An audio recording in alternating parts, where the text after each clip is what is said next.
So a lot of the time, the reason why we collapse within our emotional process, within our process, it doesn't just have to be emotional, it can be also physical and mental, is it's not because we don't have enough space. It's not always that. That's hugely important because space is what allows for a deeper discovery of our nature in the body. But I would say that at a certain point, it's also because we have lost connection to our guts. Yeah? Because it's our guts that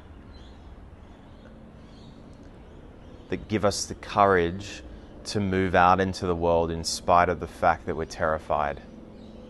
And there's nothing more important than that when it comes to what we're here to do as individuals and our integrity as individuals.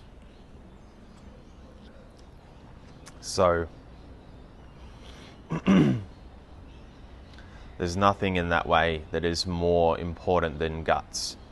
What is guts? It's no matter what fucking happens, no matter how overwhelmed this fragile body gets, no matter how terrified it is, what is underneath that? So I was driving the car yesterday and going along a motorway. About 20 minutes in, I had to pull over because I had all of this terror. And it's terror because there's the seeing at the moment that there is no one driving the car, much like there's no one here talking. But the challenge when I'm driving the car is that it's such a physically embodied process that there's a movement up into an old kind of spinning out identity that panics, and it starts to question, who am I? There's no one here. Where did I go? And you can probably imagine that when you're driving on the highway, that's terrifying for that part, and to whatever degree that part is still hooked into the emotional and the physical nature, you know, it can create a lot of stress within the system. And in my case, it creates a lot of terror, and so I had to pull over. And at one point, really going into the part and being with it, the terror became so overwhelming that I just burst into tears.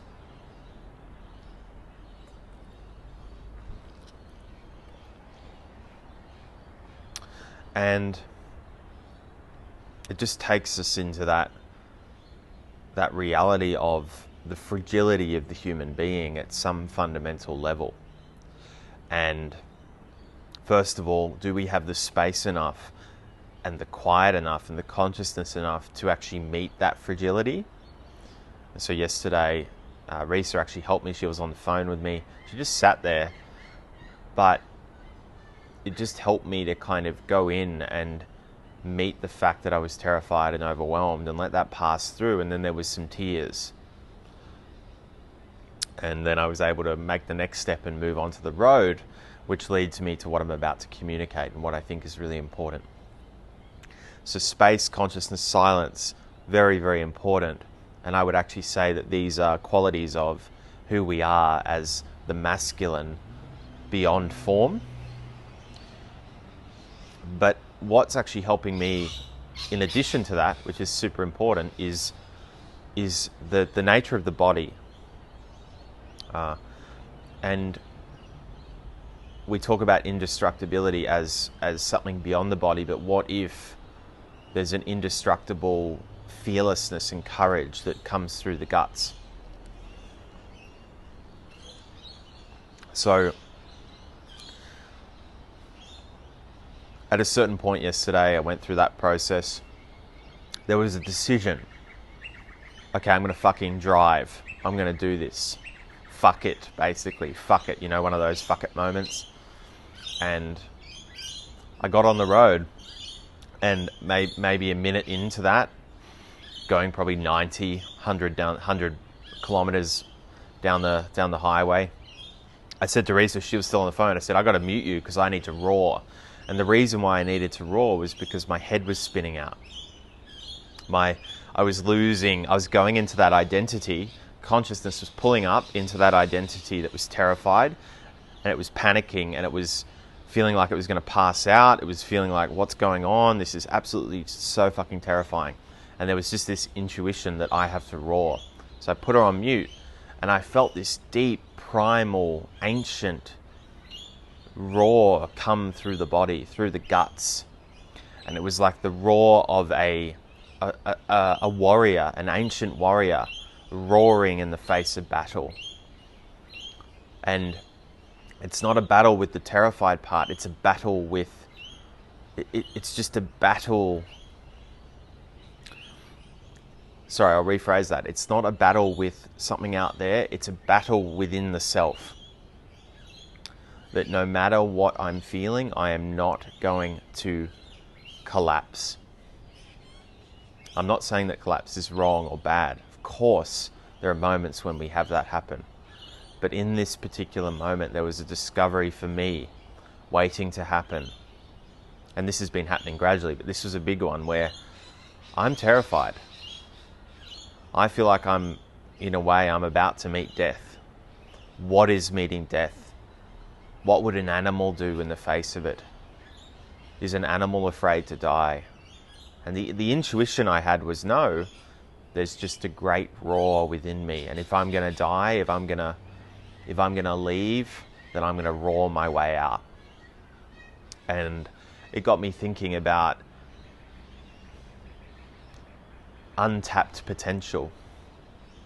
And it's untapped potential not just in relation to the effect that terror has on our bodies, but it's also in relation to the parts of our emotional nature and mental nature that collapse and split us off from our instinctual power as human beings. And there's a process to this. You can't rush it and be like, I want to be done with the emotional and mental stuff. It's not just that simple. But at a certain point, we do see that fundamentally there's a sense of self that is afraid. And the question then becomes, what can meet that fear? Yes, consciousness, of course, to hold it. But what's under it? Power. The sheer power, in my case, as a male body of a fucking warrior. Right? It doesn't mean that I'm not afraid, though. It doesn't mean that I'm not terrified. I am. But what is under it? So this was just profound for me in terms of the way this biologically is operating. That on some level we have this terror. But what's under it? And it also then translates across to other things. And really it's just ways that we collapse. Terror, collapsing because of terror makes obvious sense. But collapsing because of pain, collapsing because we're tired. Yeah? Tired sometimes is just an emotion that we mistake as being actually how the body feels, when in reality we haven't actually discovered the full potential of the body, so we can't know that. But basically we can see this.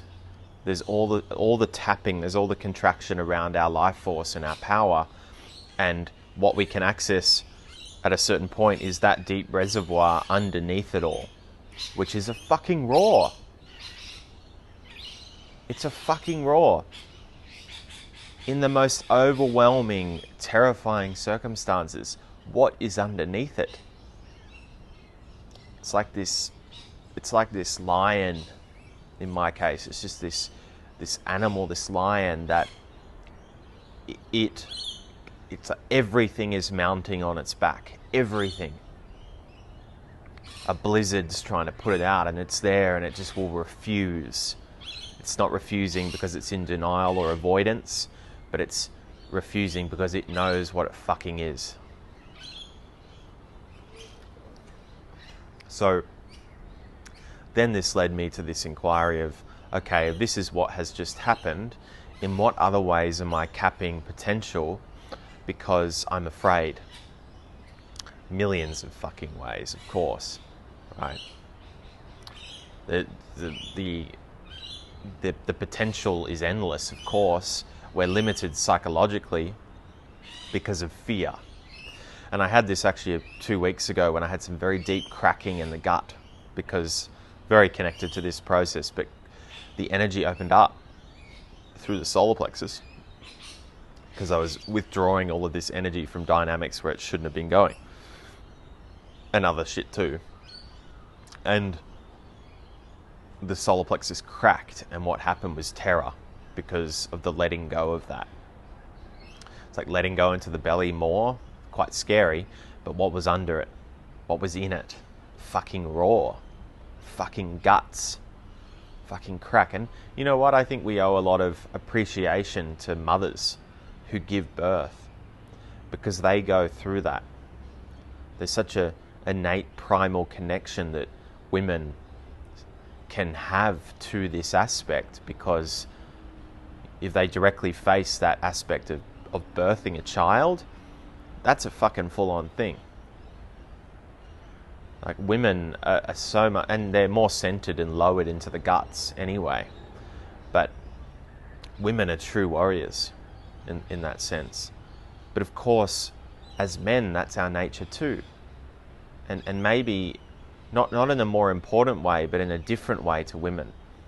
Women can help us to see this, but men, there's an opportunity for us to really know ourselves as that warrior, not as a fucking idea, because I know that there's a lot of talk about this. It's like every man wants to be a fucking warrior, but do you know what it takes to be a warrior? It means the direct confrontation with the reality of how fucking terrified you are. So actually, to discover you're a warrior requires you to be immensely vulnerable, and being vulnerable is actually not the same as being emotional, being caught in emotion, which is another fucking distortion. Because actually, when we're caught up in emotion, we're not being real. That's not a problem, but it's just there's a deeper invitation, which is dissolve the identification with the emotional body, dissolve it with the mind, come down. That's true vulnerability, because that's facing the full extent of the fragility of the sense of self on its last legs and roaring through that. So what the fuck can't you do then? What the fuck can't you do? You're going to tell me, you're going to talk to me, and you're going to tell me that you can't do stuff.